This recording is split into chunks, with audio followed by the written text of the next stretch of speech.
নমস্কার দর্শক, সংবাদ আবির্ভাবের গুরুত্বপূর্ণ সংবাদে আপনাদের সকলকে স্বাগত। আমরা প্রত্যেক দিনের মতন আজকেও একটি বিশেষ এবং গুরুত্বপূর্ণ সংবাদ আপনাদের সামনে তুলে ধরব।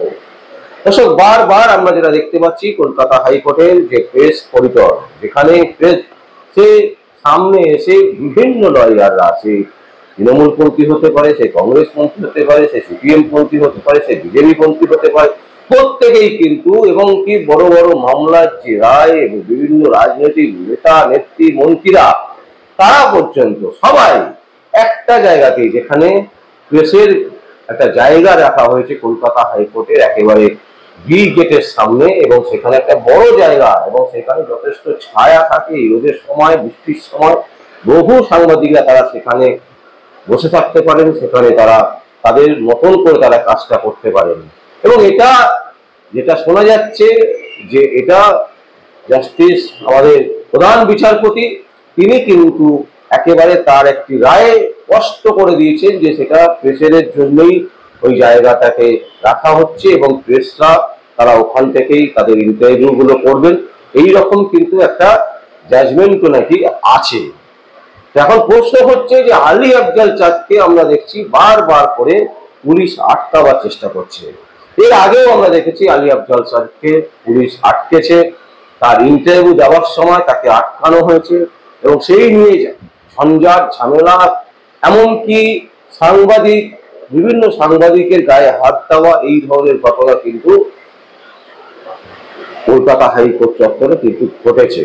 এবং সেই নিয়ে উত্তেজনার তীর এমন একটা জায়গায় পৌঁছেছিল, একটি বিশেষ সংবাদ মাধ্যম তারা কিন্তু কলকাতা হাইকোর্টে মামলা করেছিল এবং সেই মামলার রায়ে যেটা শোনা যায়, যেটা জানা যায় যে সেই মামলার রায়ে স্পষ্টত স্টেটকে জিজ্ঞাসা করেছিলেন প্রধান বিচারপতি কলকাতা হাইকোর্টের যে ওই যে জায়গাটা করিডর, যেখানে সাংবাদিকরা এবং লয়াররা ইন্টারভিউ করেন, সেই জায়গাটা কি করা হবে। স্টেট কিন্তু বলেছিল যে যেটা আছে সেটাই থাকুক। তো এই রকম পরিস্থিতিতেও কি করে আলী আফজাল চাঁদের ইন্টারভিউর সময় বারবার করে তাকে বাধা সৃষ্টি করা হচ্ছে, এবং সেটা কিন্তু আগামী গতকাল আমরা দেখলাম তাকে ঠিক তার ইন্টারভিউ দেওয়ার সময় পুলিশ এসে তাকে বলছেন যে রেজিস্ট্রার, কলকাতা হাইকোর্টের রেজিস্ট্রার, তিনি নাকি বলেছেন, পুলিশকে অর্ডার করেছেন, মৌখিক অর্ডার, যে এখানে কোনো ইন্টারভিউ করা যাবে না। এবং আলী আফজাল চাঁদ কিন্তু প্রতিবাদ করেছেন, তিনি বলেছেন যে আপনার যিনি বলেছেন তাকে বলুন লিখিত আকারে অর্ডার করতে, কারণ আমার কাছেও প্রধান বিচারপতি অর্ডার আছে, তিনি বলেছেন এখানে ইন্টারভিউ করতে। তাহলে কার অর্ডারটা বেশি গুরুত্ব পাবে, প্রধান বিচারপতি নাকি কলকাতা হাইকোর্টের রেজিস্ট্রারের? এই নিয়ে তিনি কিন্তু স্পষ্ট কথা বলেছিলেন। আসুন দর্শক, আমরা সেই ভিডিও ফুটেজ, যেটা আমরা লুকোনো ভিডিওতে তুলেছিলাম, লুকোনো ক্যামেরাতে, কারণ এই ধরনের সংবাদ পুলিশ কোনোভাবেই তুলতে দেবেন না, ভিডিও ফুটেজ ভিডিও করতে দেবেন না, এটা কিন্তু একদম স্পষ্ট।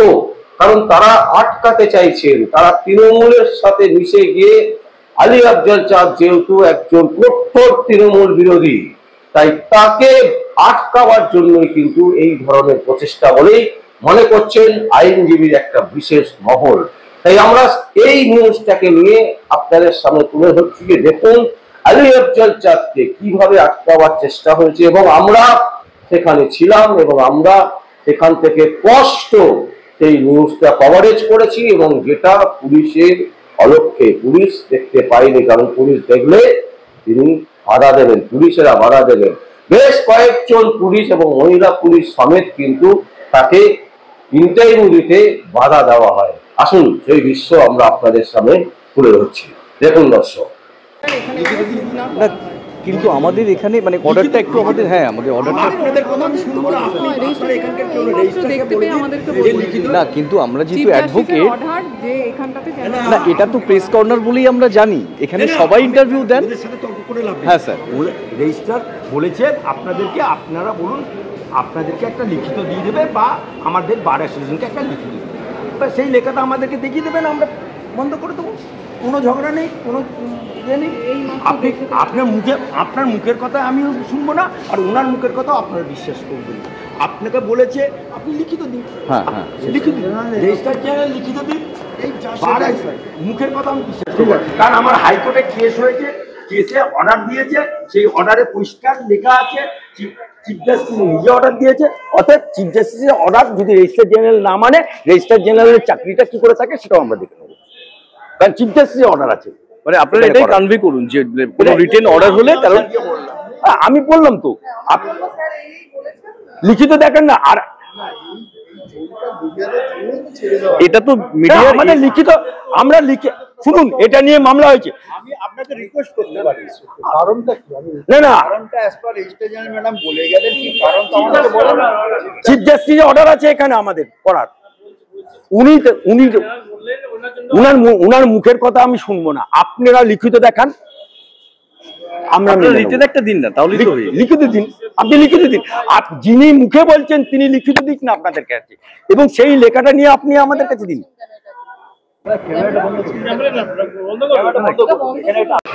কেন এই ধরনের বাধা বারবার দেওয়া হচ্ছে, কিসের জন্য, কোন কারণে বারবার করে আলী আফজাল চাঁদকে ইন্টারভিউ দিতে বাধা দেওয়া হয়? তিনি কি বলছেন তার কথাও শোনাবো, শুনুন সেটা। কারণ অলরেডি এই নিয়ে একটা মামলা হয়েছে, রুজিনা মামলা করেছিল, সেই মামলাতে অর্ডার আছে যে এটা স্টেটকে জিজ্ঞেস করেছিল যে এটা কি তাহলে বন্ধ, স্টেট বলল না, যেমন অ্যাজ ইট ইজ চলছে চলবে। সেই অর্ডারের কপি আমাদের কাছে আছে, সেই অর্ডারের কপি যেহেতু আমাদের কাছে আছে, এটা প্রেস কর্নার হিসেবেই উল্লেখ করা আছে। সে জায়গায় যদি রেজিস্ট্রার জেনারেল মৌখিক পুলিশকে অর্ডার দেয়, তাহলে আমি বলবো রেজিস্ট্রার জেনারেল তিনি একটা লিখিত দিক, পুলিশকে দিক, একটা আমাদের হাইকোর্ট বার অ্যাসোসিয়েশনের সেক্রেটারিকে, প্রেসিডেন্টকে দিক।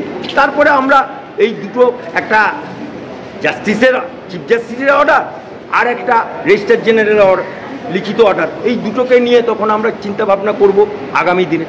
কিন্তু স্যার দেখা যাচ্ছে যে বহুজন ইন্টারভিউ দেওয়া সত্ত্বেও এই স্থানে বারবার আলী আফজল চাঁদকেই বারণ করা হচ্ছে। আরে আকাশে একটা চাঁদ আছে, আকাশে 500 চাঁদ নেই, হাইকোর্টের বুকেও একটা চাঁদ আছে। তাই চাঁদকে সবারই লক্ষ্য করে। আপনি কোনোভাবে ভয় পাচ্ছেন বা সতর্ক হচ্ছেন? মাই মর্দে খুদা, মাই ইসলাম ধর্মের, আমি সৈয়দ বংশের ছেলে, যে ডর গিয়া ও মর গিয়া। দর্শক শুনলেন, এবার আমরা বলবো যে অ্যাকচুয়ালি যে বিষয়টা, সেটা হচ্ছে মূল যে কারণ, সেই কারণটা হচ্ছে কলকাতা হাইকোর্টে তীব্র ভাষায় যিনি সব থেকে বেশি গালমন্দ করেন, মানে আক্রমণ করেন মমতা ব্যানার্জির সরকার, মমতা ব্যানার্জির ভুল নিয়ে, তিনি হচ্ছেন আলী আফজাল চাঁদ। তো একজন বিশিষ্ট আইনজীবী, এবং তিনি প্রতিদিনই বিভিন্ন সংবাদ মাধ্যম, ইউটিউব চ্যানেলের যারা ছোট বড়, তিনি কিন্তু কোনোটাই তার কাছে মানে কোনো বিষয় নয়।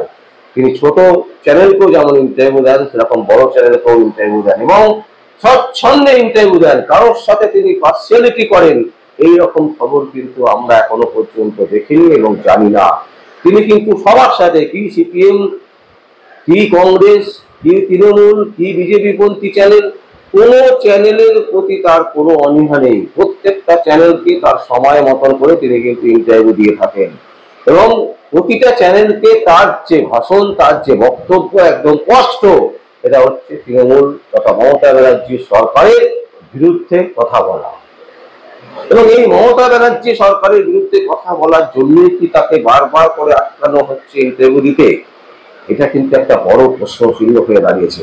কলকাতা হাইকোর্টের মতন জায়গায় যদি কোনো গণতন্ত্র না থাকে, গণতন্ত্রের যে স্বর, সেই স্বরকে যদি আটকাবার প্রয়াস করতে থাকে শাসক, তাহলে বাংলার আনাচে কানাচে কি পরিস্থিতি চলছে এটা কিন্তু একেবারে স্পষ্ট।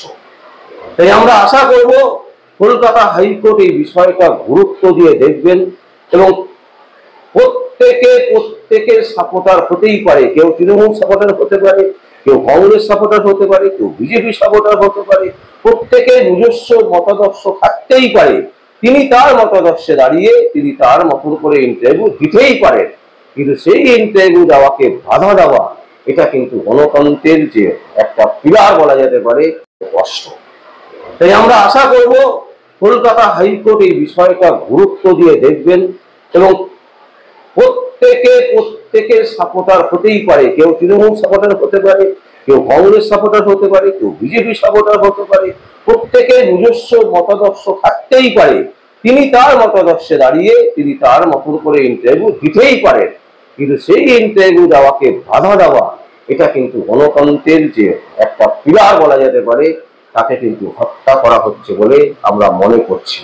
এবং এই জিনিস কোনোভাবেই চলতে দেওয়া যায় না। তাও আমরা যেহেতু আইনের ঊর্ধ্বে আমরা কেউ নই, তাই আমরা মনে করি কলকাতা হাইকোর্টের প্রধান বিচারপতি তিনি বিষয়টা দেখবেন এবং তিনি বিষয়টা দেখে যথাযথ যা যা পদক্ষেপ আছে সেই পদক্ষেপ তিনি নেবেন এবং স্পষ্ট করবেন যে যে জায়গায় বি গেটের সামনে যেখানে প্রেসের যে ইন্টারভিউ গুলো হয় প্রতিদিন, সেই ইন্টারভিউ ইউটিউব চ্যানেলের ছেলেমেয়েরা হোক, বিভিন্ন প্রতিষ্ঠিত সাংবাদিক হোক, বিভিন্ন বহুল প্রচারিত সংবাদ মাধ্যম হোক, তারা কোথায় ইন্টারভিউটা করবেন? কারণ প্রত্যেকের সমান অধিকার আছে। কেউ হয়তো স্যাটেলাইট চ্যানেলে ইন্টারভিউ করছেন, তাদের ইনভেস্টমেন্ট অনেক বেশি, তারা স্যাটেলাইট চ্যানেলে করছেন। কারণ ইনভেস্টমেন্ট একেবারে কম, তারা ইউটিউব চ্যানেলে করছেন। কিন্তু এরা প্রত্যেকেই সাংবাদিক, এরা প্রত্যেকেই চায় সঠিক খবর সাধারণ মানুষের কাছে পৌঁছক। তাই সেই জায়গা থেকে আমরা আশা করব কলকাতা হাইকোর্ট এই বিষয়ে যত তাড়াতাড়ি সম্ভব পদক্ষেপ গ্রহণ করবেন। কারণ যদি পদক্ষেপ গ্রহণ না হয় তাহলে যে কোনো সময় যে কোনো মুহূর্তে একটা অঘটন ঘটতে পারে, একটা হাতাহাতি হতে পারে, মারামারি হতে পারে, রক্তক্ষয়ী হতে পারে। সেটা কখনোই বাঞ্ছনীয় নয়। কারণ দুই পক্ষের দিকে আঙুল তুলছে। এক পক্ষ বলছেন যে আমাদের কাছে অনুমতি আছে, আরেক পক্ষ বলছেন আপনাদের কাছে অনুমতি নেই, এই করতে পারবেন না। এবং বিশেষজ্ঞদের যেটা দেখা যাচ্ছে যে আলী আফজল চাঁদের ইন্টারভিউর সময়ে এই ব্যাঘাতটা ঘটানো হচ্ছে। তাই কলকাতা হাইকোর্টের কাছে আমাদের একান্তই অনুরোধ থাকবে যে স্যার আপনারা যথাযথ বিষয়টাকে দেখুন এবং দেখে আপনাদের যেটা সিদ্ধান্ত সেটা অবিলম্বে প্রকাশ করুন এবং সেখানে বিজ্ঞপ্তি আকারে টাঙিয়ে দিন, যাতে প্রত্যেকটা চ্যানেল, প্রতিটা চ্যানেল ছোট বড় মাঝারি সবাই যাতে প্রকাশ্যে দেখতে পায় সেই বিজ্ঞপ্তি, সেই তার যে আপনাদের যে ঠিক করার যে সিদ্ধান্তের যে রুলস অফ রেগুলেশন, সেখানে কিভাবে ইন্টারভিউ নেওয়া যাবে, কিভাবে নেওয়া যাবে, যদি না নেওয়া যায় সেটাও, যদি নেওয়া যায় তাহলে সেটাও, প্রতিটা জিনিস সেখানে স্পষ্ট করে থাকবে। এই আশা রেখেই আমরা রাখলাম। এবং একটাই কথা বলবো দর্শককে, যে বাংলায় কিন্তু কণ্ঠরোধের চেষ্টা চলছে, সে আইনজীবী হোক আর সাংবাদিক হোক, প্রত্যেকের কণ্ঠরোধ করাবার যে প্রয়াস, সেই প্রয়াসকে আমাদের ব্যর্থ করতে হবে, তবেই কিন্তু আমরা এগিয়ে যেতে পারবো। দর্শক, আপনাদের সামনে এই সংবাদ তুলে ধরলাম। যদি আপনাদের কোনো বক্তব্য থাকে, কোনো কমেন্ট থাকে, অবশ্যই আপনারা কমেন্ট বক্সে কমেন্ট করবেন। আর দেখতে থাকুন পরবর্তী সংবাদ আবির্ভাবে। আমার নাম বিশ্বজিৎ পাল। সংবাদ আবির্ভাবের জন্য